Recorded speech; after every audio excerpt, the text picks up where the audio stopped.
भारत में integrated health care system को लागू करने की मेरी मांग वाली पीआईएल पे आज कोर्ट में सुनवाई हुई है।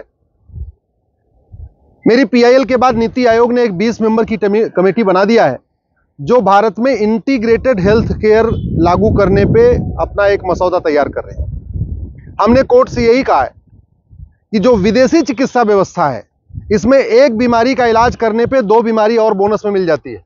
इलाज कराते हैं डायबिटीज की और दवा खाते खाते बाद में किडनी और खराब हो जाती है। जबकि जो भारतीय चिकित्सा व्यवस्था है इसमें एक बीमारी का इलाज कराते हैं तो 3 बीमारियां बोनस में अपने आप ठीक हो जाती हैं।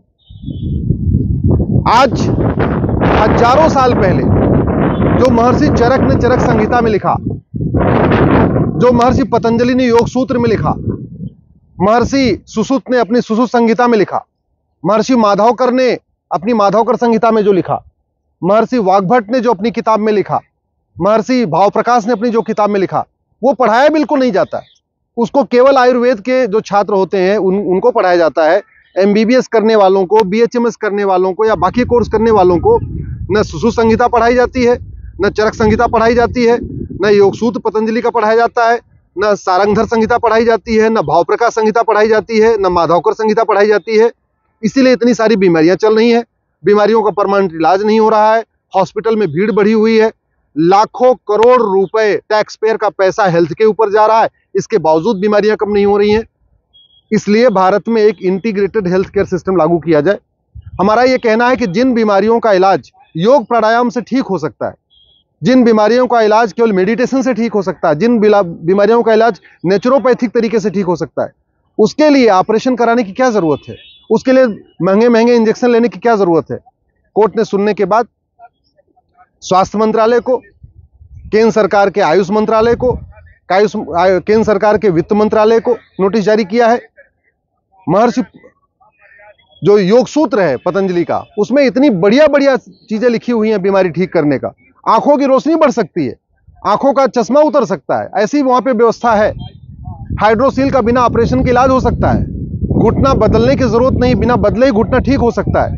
किडनी की डायलिसिस रेगुलर कराने की जरूरत नहीं है, वो इलाज है।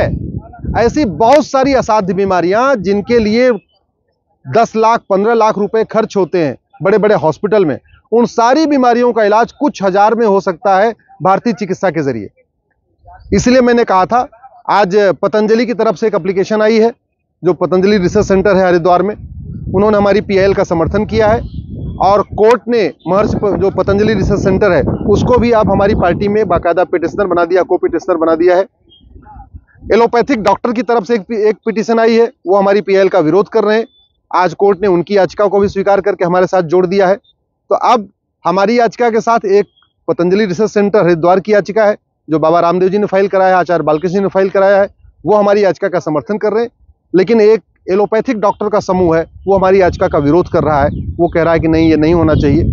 हमारा ये कहना, हमारा किसी से विरोध नहीं है, हमारा एलोपैथी से कोई विरोध नहीं है, हमारी जो फॉरेन चिकित्सा व्यवस्था उससे कोई विरोध नहीं है। लेकिन जिन बीमारियों का इलाज 100 रुपए में हो सकता है, उसके लिए 1000 रुपए क्यों खर्च करना? जिन बीमारियों का इलाज सिंपल कुछ पॉइंट दबाने से हो सकता है, जिन बीमारियों का इलाज कपालभाति अनुलोम विलोम से हो सकता है, जिन बीमारियों का इलाज कुछ घी लगाने से या घी का लेप करने से या कुछ तेल लगाने से हो सकता है, उन बीमारियों के लिए ऑपरेशन क्यों कराना? एलोपैथ में डायबिटीज केवल 2 तरीके का है, टाइप 1 टाइप 2, जबकि चरक संहिता में आयुर्वेद 20 तरीके का, डायबिटीज 20 तरीके की लिखी हुई है और सबका बकायदा उसमें इलाज भी लिखा हुआ है। तो ऐसी बीमारियां जिनका परमानेंट इलाज चरक संहिता में है, ऐसी बीमारियां जिनका परमानेंट इलाज माधवकर संहिता में है, जिन बीमारियों का परमानेंट इलाज महर्षि पतंजलि ने अपने योग सूत्र में लिखा है, जिन बीमारियों का परमानेंट इलाज महर्षि सुश्रुत ने अपनी सुश्रुत संहिता में लिखा है, या जिन बीमारियों का परमानेंट इलाज भावप्रकाश संहिता में लिखा हुआ है, उन बीमारियों का इलाज उसी तरीके से करना चाहिए। अगर भारतीय चिकित्सा का प्रचार प्रसार भारत में नहीं होगा तो विदेशों में थोड़ी होगा। विदेश फॉरेनर्स को क्या पड़ी हुई कि भारतीय चिकित्सा का प्रचार प्रसार करें? हमारे पास जड़ी बूटियां हैं, हमारे पास उस तरीके की नेचुरल खान पान की चीजें हैं। अगर उनसे बीमारी ठीक हो सकती है तो फिर विदेशी चिकित्सा व्यवस्था क्यों? मेरे पिताजी का खुद का मैं अपना एग्जाम्पल बता रहा हूं। मेरे पिताजी के घुटने खराब हो गए थे, मैंने एम्स में दिखाया, बोले ट्रांसप्लांट करना पड़ेगा। मैंने राम मनोहर लोहिया में दिखाया, बोले ट्रांसप्लांट करना पड़ेगा। दिल्ली के एक बेस्ट प्राइवेट हॉस्पिटल को मैंने दिखाया, बोले ट्रांसप्लांट करना पड़ेगा। लेकिन आयुर्वेदिक तरीके से मैंने उनको पतंजलि में दिखाया और उनका घुटना ठीक हो गया। 10 दिन के अंदर बिल्कुल सही वो चलने लग गए। जबकि पिताजी काफी बुजुर्ग हो चुके हैं, पहले बिल्कुल खड़े नहीं हो पा रहे थे, उनको लगातार पेन बना हुआ था। अभी बिल्कुल खेतों में भी जाते हैं, आराम से अपना साइकिल भी चलाते हैं, बैठते भी हैं, सारे अपने काम कर ले रहे हैं। ऐसे एक मेरे जानने वाले की किडनी खराब हो गई, उसकी लगातार डायलिसिस चल रही थी। चंडीगढ़ में डेराबासी में हिम्स में उन्होंने इलाज कराया, बिना किसी ऑपरेशन के, बिना डायलिसिस के सब बंद हो गया, एकदम आराम से रह रहे हैं।